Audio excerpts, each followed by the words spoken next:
Galing.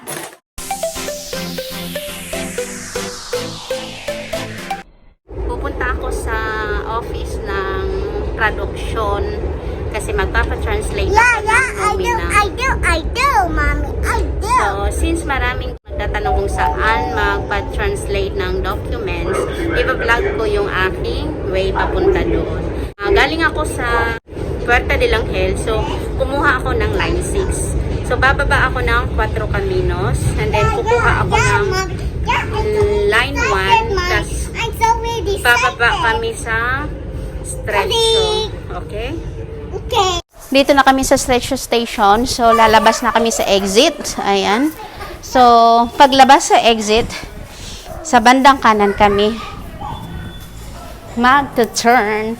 Salida na kukunin ko para mag-exit ay yung odd numbers or impares. Okay? So, baby!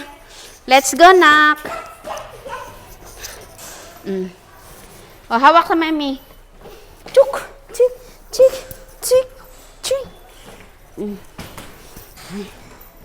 Chik! Chik! So, may hagdan po siya. Ayan. Ayan, paglabas, guys, sa right side. Ayan, yan ang palatandaan. So, diretso lang. Lalakarin natin yan. So, madadaanan yung basic fit.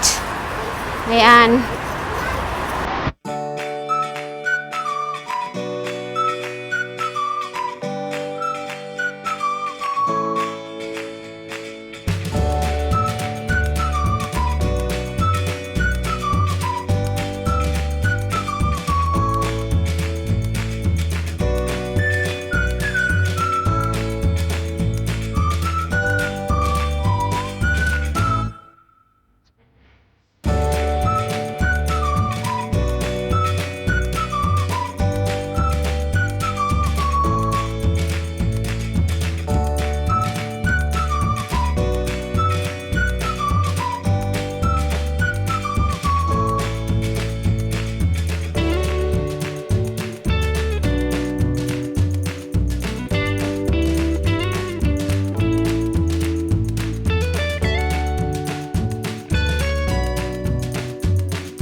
Kita nyo, guys. Ay, batula na tao. Está sarado dyan. Ay, I'm so ready, late. ayan na, guys. Kaso, close na. Oh my gosh. Late. You're so late, baby. Sabi niya, alas 7.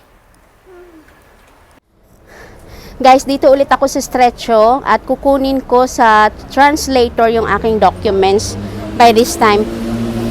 Nung isang gabi, guys, nung napunta ako, hindi ko siya naibigay kasi nagsara na, kaya hindi natuloy yung vlog. But eventually, guys, submit ko yung papers the next day. So, ngayon, yung pick up.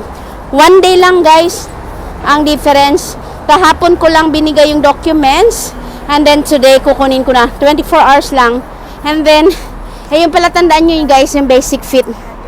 Yan. Tapos lakad lang tayo ng dalawang eskinita.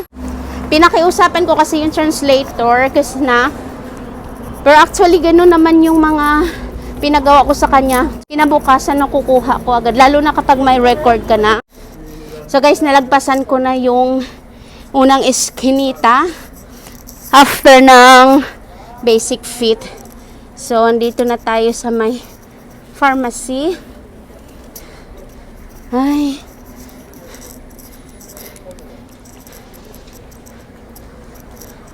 Ayan, eto na guys, pangalawang eskinita.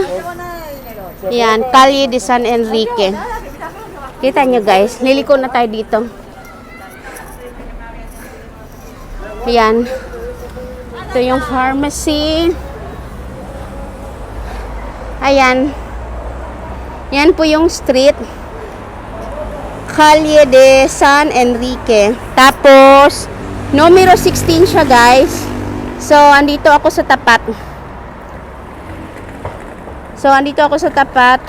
Ayan. Ayan. Ayan. Babaybayin natin siya. So, konting lakad lang to guys. Number 16. 4 pa lang ito. 4. So, guys, kaya ako nire-recommend ito kasi mabait siya. And then, mura lang yung kanyang serbisyo. Hindi katulad doon sa nirecommend sa akin ng embassy. Nirecommend sa akin dati ng Philippine Embassy. Diyan sa may Calle Mayor. Grabe ang mahal. Tagang-taga sa presyo.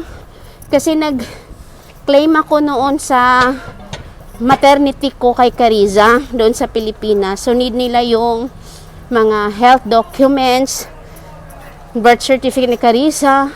Aba, nung pinapatranslate ko sa kanila, alam mo ba magkano? 600 euros?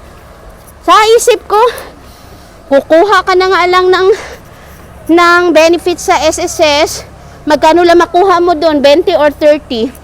30,000. Tapos, pambayad mo lang pala sa translator. Huwag na, oy.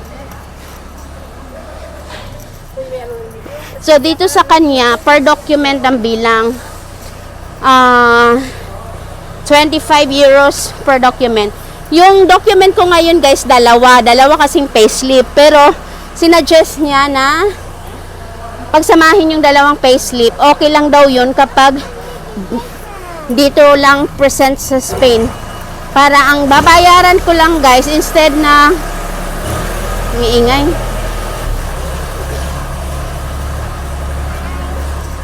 Ay. Ayan na guys, oh. Maglakad ka lang na maglakad, matutumbok mo na yan. Ayan. Dito na siya. Hop. Pindot lang tayo guys.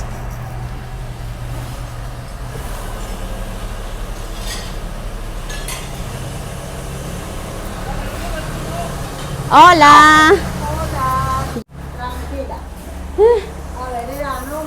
Mona Lisa.